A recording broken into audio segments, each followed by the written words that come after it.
Welcome back, Arnold. Nice to see you. Hey, good to see you, Sarah. Good afternoon.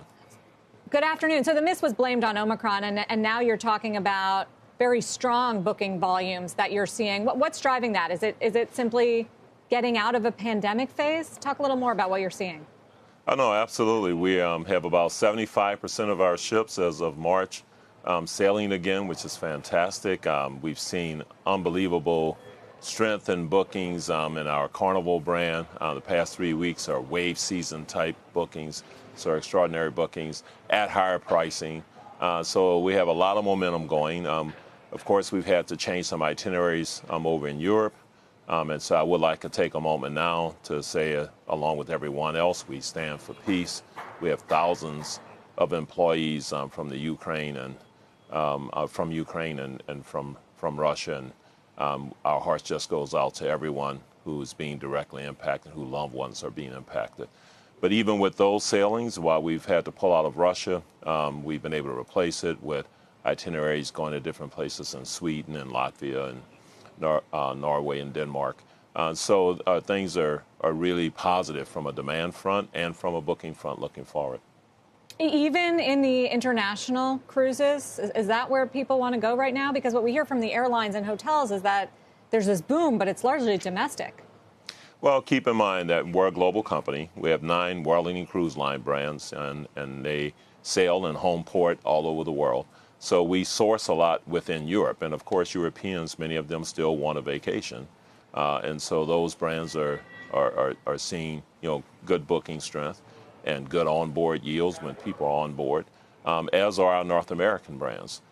So, yeah, you see pockets of where people may have some sensitivity to specific itineraries or specific locations.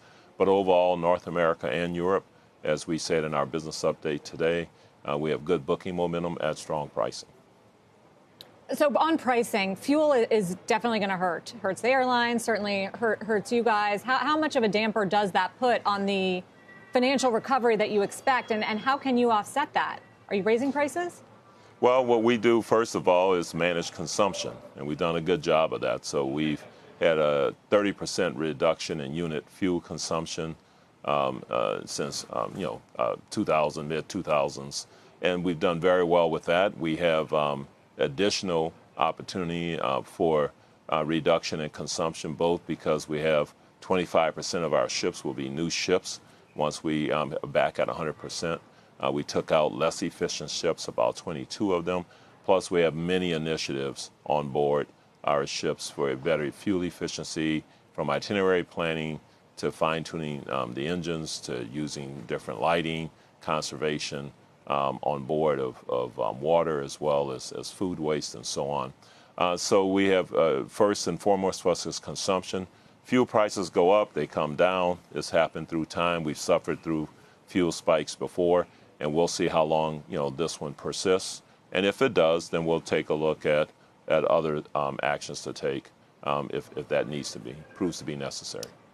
When, Arnold, do you feel like you'll be back to normal as an industry as far as demand, capacity, service? I mean, there's just so much coming at you. I know you got the level lowered by the CDC, which was probably good news for you. Yeah, but when do you go back to normal?